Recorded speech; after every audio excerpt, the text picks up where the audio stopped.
오늘 제목은 예수님은 그럼에도 불구하고 어떻게 승리할 수 있었는가, 이런 주제를 가지고 함께 나눠보도록 하겠습니다.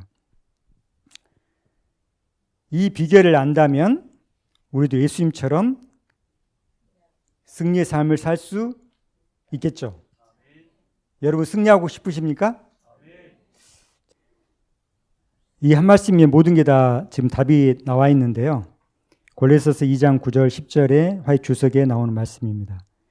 그 안에는, 예수님 안에는 신성의 모든 충만이 육체로 거하시고 너희도 그 안에서 충만하여 졌으니, 이게 오늘의 어떤 중심 성경절을 할 수 있는데요. 예수님에게는 신성의 모든 충만이 육체로 거하셨다는 거예요.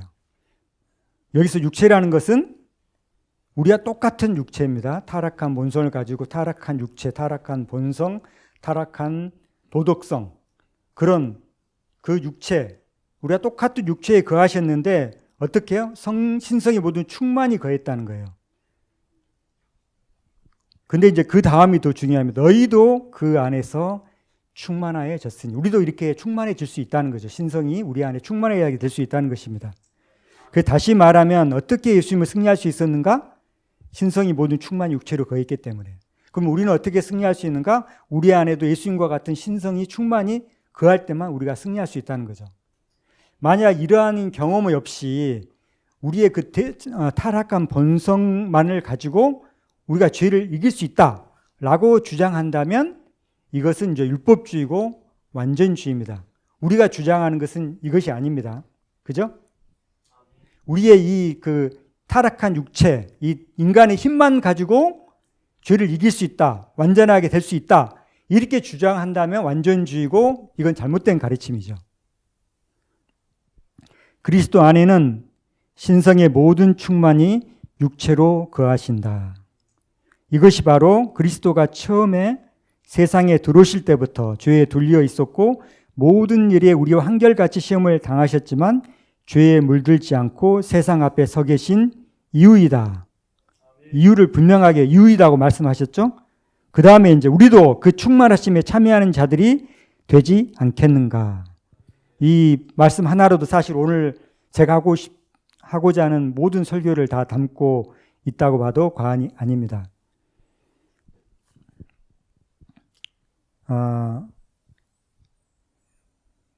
예수님께서 승리한 비결을 얘기하면 예수님께서 철야기도를 하셨고 금식하셨고 또 뭐 새벽 일찍 기도하셨고, 물론 그것도 승리의 비결이 될 수 있습니다. 그러면 예수님이 태어나시자마자 철야기도하고 금식기도하고 뭐 그렇게 하셨나요? 우리 어린애들은 막 뺏으려고 하면 막 그냥 안간힘을 쓰고 막 울고 때를 쓰고 하잖아요. 예수님은 어렸을 때 그랬을까요? 아니죠. 그럼 예수님은 아기 때부터 그냥 철야기도하고 금식기도하고 막 그렇게 했습니까? 그게 이유가 아니에요. 예수님 승리의 비결, 물론 그것도 하나의 비결이지만 근본의 핵심은 신성이 모든 충만히 육체로 거하셨기 때문이라는 거예요. 이걸 우리가 분명히 이해할 필요가 있습니다. 제가 좀 더 뒤에 설명하겠습니다. 예수님의 승리의 비결은 신성과 인성의 연합, 이것이 키포인트입니다. 말씀이 육신이 되어 우리 가운데 거하심에 우리가 그 영광을 보니 아버지의 독생자의 영광이요 은혜와 진리가 충만하더라. 우리가 다 그의 충만한 데서 받으니 은혜 위에 은혜로라. 골로새서에 나오는 말씀에 요한복음 버전이라고 해야 될까요? 거의 똑같은 얘기를 하고 있는 겁니다. 말씀이 신성이 육신과 결합이 되었는데 그 결과가 뭐예요? 영광이요 은혜와 진리가 충만함. 그래서 우리도 그런 충만함을 받아야 된다는 말씀입니다. 그렇게 우리가 그러한 충만함을 받으면 우리 안에 은혜가 넘쳐서 예수님과 같은 승리의 삶이 우리 안에서 이루어질 수 있다는 거죠.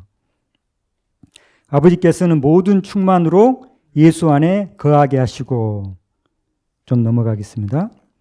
너희를 거룩하게 하고 흠 없고 책망할 것이 없는 자로 그 앞에 세우고자 하셨으니 만일 너희가 믿음에 거하고 터 위에 굳게 서서 너희 들은 바 믿음의 소망에서 흔들리지 아니하면 그러하리라. 뭐가 그러하리라는 거예요? 흠없고 책망하는 것이 없는 사람으로 세워줄 수 있다는 거죠. 하나님의 보내신 이는 하나님의 말씀을 하나니 이는 하나님의 성령을 한량없이 주심이니라. 여기서 그 신성이라고 하는 것은 성령의 능력이에요. 성령이 한량없이 예수님께 부어주셨어요. 잉태 됐을 때부터 아주 세포 단위로 잉태 됐을 때부터 성령이 충만하게 예수님과 함께 했어요. 태어났을 때뿐만 아니라 항상 예수님에게 성령이 한량없이 부어주셨습니다. 이것이 승리의 비결이에요. 우리 또한 한량없이 성령이 우리 안에 생애에서 주어지지 않으면 우리는 넘어지는 거예요. 어제 내가 성령 충만을 받았어요. 1시간 전에 성령 충만을 받았어요. 근데 지금 내가 성령 충만한 가운데 있지 못하면 넘어질 수 있는 거죠. 그 예가 누굽니까? 모세. 모세가 성령 충만한 가운데 거했지만 백성들의 완고함에 지쳐서 잠시 예수님을 시야에서 놓치고 바로 실패했죠. 잃어버린 인류를 구원하기 위하여 자신을 비우신 예수님께서에게는 성령이 한량없이 주어졌다. 그러므로 그리스도를 따르는 사람들도 그분께서 우리 안에 거하시도록 온 마음을 바칠 때는 누구나 그것을 받을 것이다. 여기서 이제 중요한 부분이 하나 있는데요. 절반 마음을 바치고 99% 마음을 바치면 될까요, 안 될까요?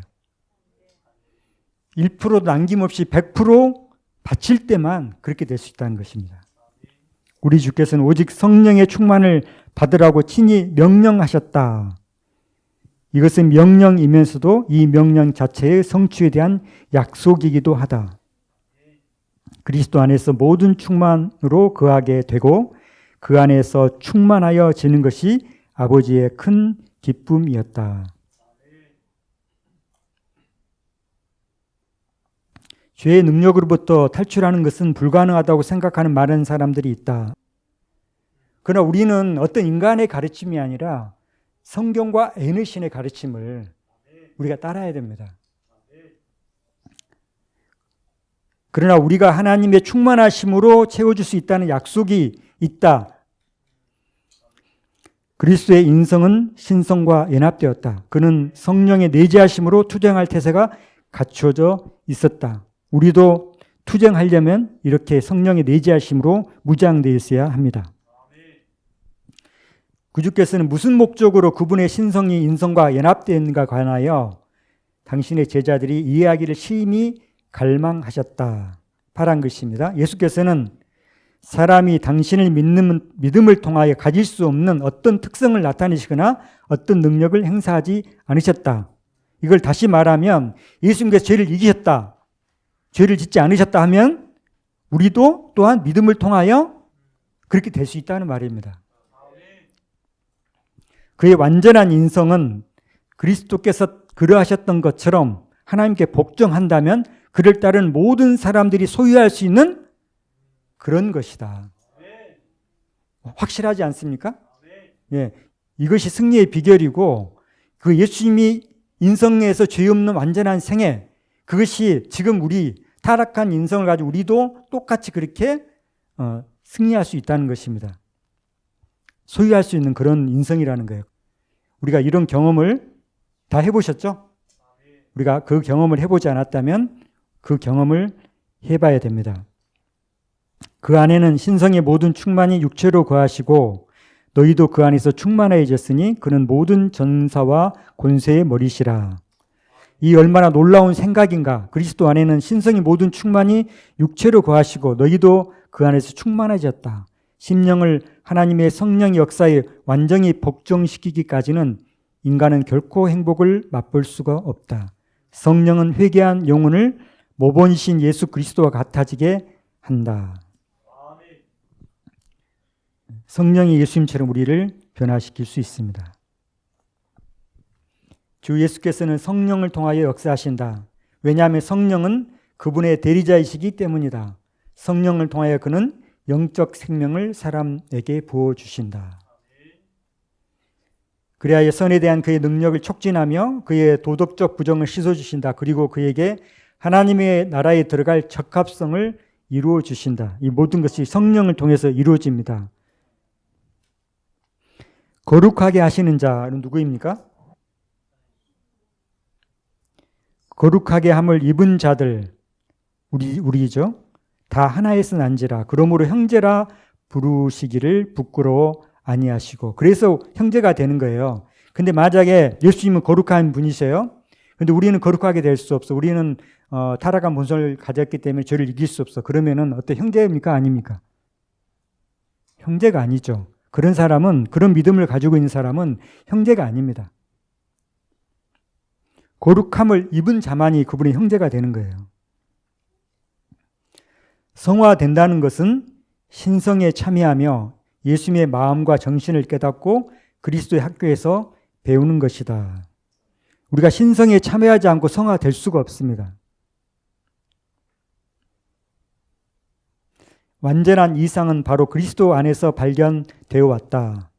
이 이상을 사람이 도달해야 할, 여기서 도달할 수 없느냐 아닙니다.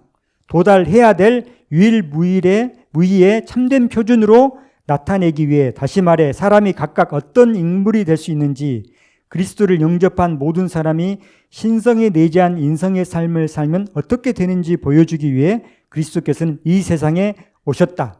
이 목적으로 예수님이 오셨는데, 예수님 우리가 다른 인성을 가져오셨기 때문에 예수님이 승리하셨기 때문에 우리는 승리할 수 없다. 이 가르침하고 지금 이 말씀과 완전히 위배되죠.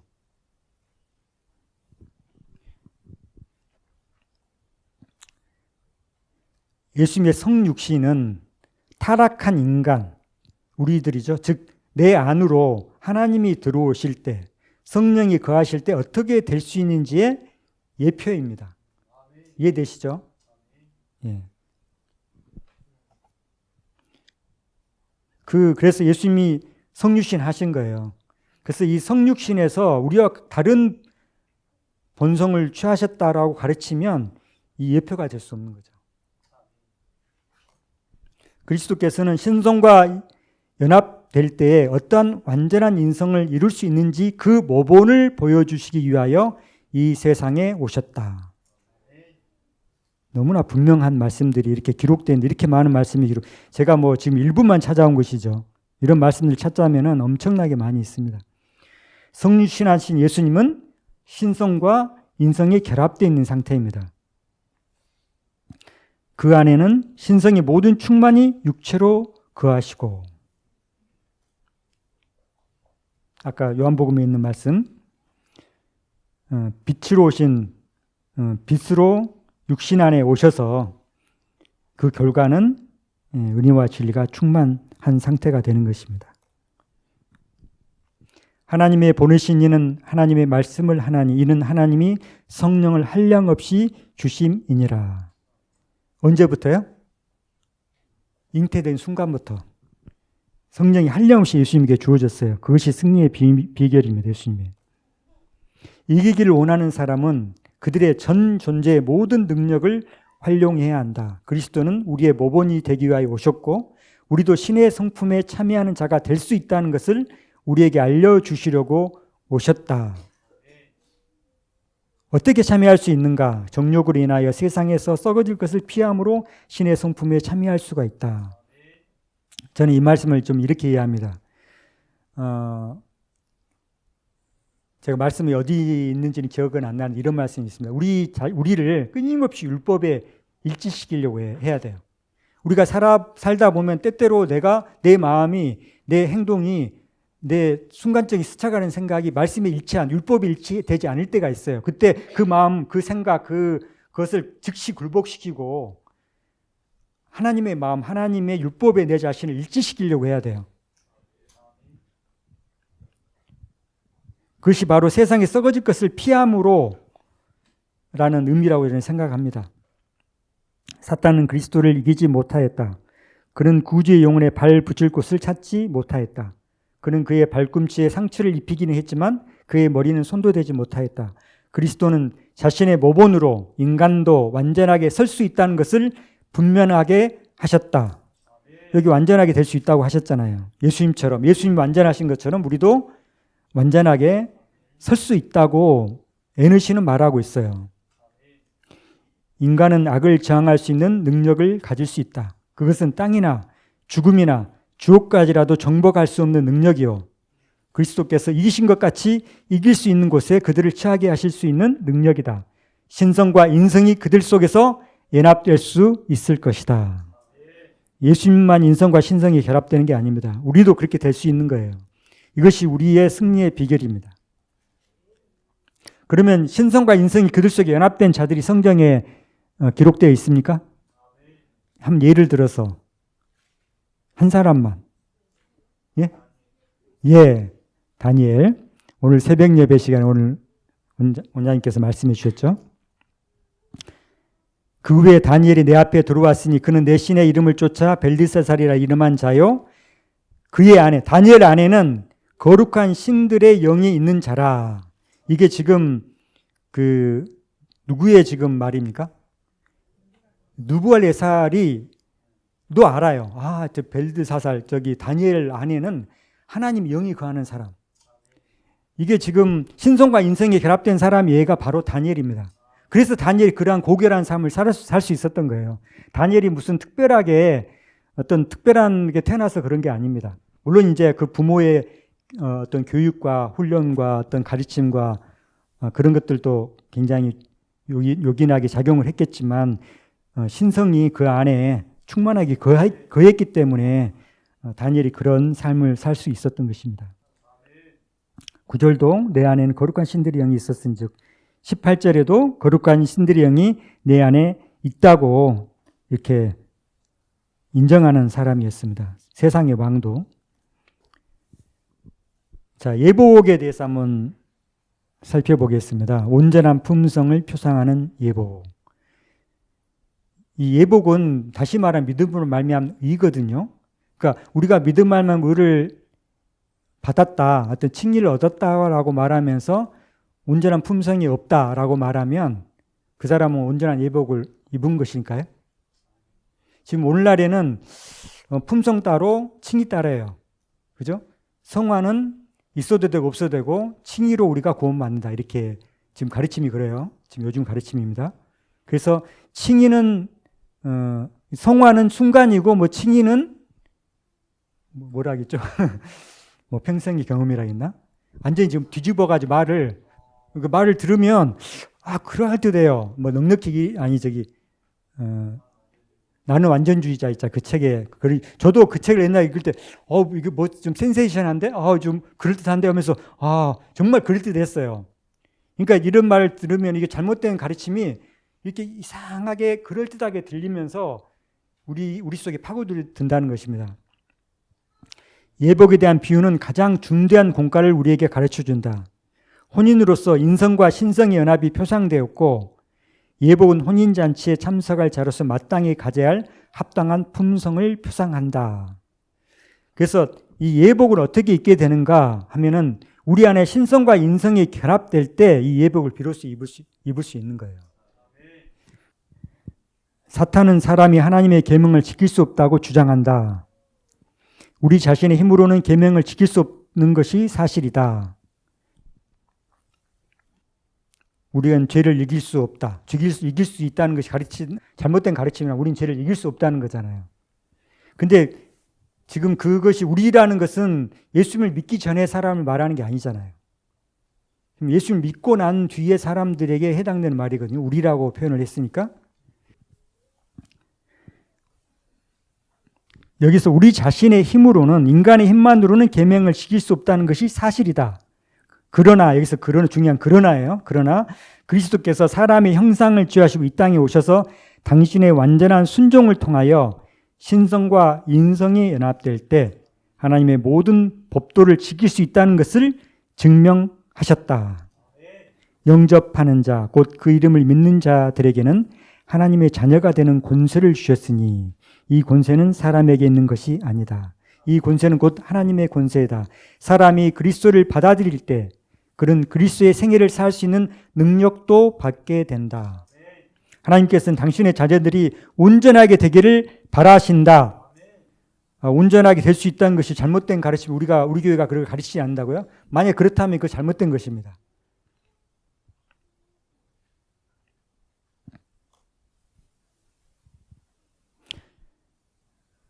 그리스도와 같은 품성을 갖게 될 때 하나님의 계명을 순종할 수 있게 될 것이다. 그렇게 될 때 주께서는 그들이 하늘 가족을 구성할 만한 자들이 될 수 있다고 믿으실 수 있게 될 것이다. 예복을 입지 않고 혼인잔치에 참석한 사람은 그들은 그리스도인이라고 공언하면서 복음의 축복과 특권을 요구한다. 그러나 실상은 그들의 품성의 변화에 필요를 느끼지 않는다. 그들은 죄에 대한 진정한 회개를 전혀 체험하지 못했다. 악을 행하고자 하는 선천적, 후천적 성벽을 극복하지 못했다. 그들은 말씀을 듣기만 하는 자들로서 지금 배터리가 떨어져서 시간도 됐고 해서 오늘 이 정도 하고 다음에 또 이어서 말씀을 하도록 하겠습니다. 그래서 좀 정리해 보면 예수님 어떻게 승리할 수 있었다고요? 인성과 신성이 연합되어 있었기 때문이고 그 신성은 성령의 능력을 말하는 것입니다. 예수님 자신의 신성을 자신을 시험을 이기는 데 사용하지 않았습니다. 그래서 우리가 이길 수 있는 방법으로 그분은 승리했고 그것은 바로 성령의 능력이고 그 성령의 능력은 우리에게도 주어질 수 있습니다. 그래서 우리가 믿음으로 예수 그리스도를 받아들일 때 신성과 인성이 결합되는 것이고 그럴 때 우리가 거듭나게 되고 승리한 그리스도의 삶을 살 수 있게 되는 것입니다. 그래서 이런 말씀 있죠. 성령의 필요를 느끼지 못한 것에 영적 기근과 암흑이 있다고 말하고 있습니다. 정말 우리 생애에서 우리가 넘어지고 실패하고 할 때마다 내 안에 지금 성령이 결핍되어 있기 때문에 이런 내가 지고 있다는 것을 우리가 인식하고 우리가 어떤 다른 데서 어떤 다른 노력을 하지 말고요. 성령을 구하고 또 성령을 받을 수 있는 길은 기도도 하지만은 이 포도나무에 연결되어 있어야 되거든요. 근데 이 포도나무에 이제 가지가 이렇게 붙어 있어야지 열매를 맺을 수 있잖아요. 그죠? 근데 포도나무에 가지가 붙었다 떨어졌다. 어쩔 때는 붙었다가 또 어떨 때는 떨어졌다. 이렇게 하면 열매를 맺을 수 있을까요? 없을까요? 붙으면 생기가 나고 이파리가 돋아나고 좀 이렇게 방긋하다가 떨어지면 시들시들해지고 또 붙으면은 이런 상태에서는 열매를 맺을 수가 없어요. 그래서 우리가 지속적으로 그리스도 안에 연결되어 사는 경험. 그렇게 하기 위해서는 저는 제가 느끼기에는 말씀과 기도 이거 외에는 없는 것 같아요. 우리가 죄에 넘어졌을 때나 또는 부족함을 느낄 때나 연약함을 느낄 때나 우리가 기도로 성령을 구하고 하나님과 연결되기 위하여 예수님과 연결되기 위하여 말씀 속에 거하는 우리 모두가 되기를 바라면서 설교를 마치도록 하겠습니다. 감사하신 저희들의 아버지 하나님, 참으로 온전한 우리가 도달할 수 없는 모본이 아닌 우리가 능히 도달할 수 있는 모본으로 우리에게 오셨음을 인하여 감사합니다. 참으로 인성에 관련된 진리가 이렇게 우리에게 중요하건만 잘못된 가르침으로 이 교회가 멸망으로 치닫고 있습니다. 아버지, 참으로 이러한 때 우리가 분연히 일어나 주의 진리의 기치를 높이 들고 힘차게 전진하며 목소리를 높여 진리를 담대히 전하는 저희가 되게 하여 주시옵소서.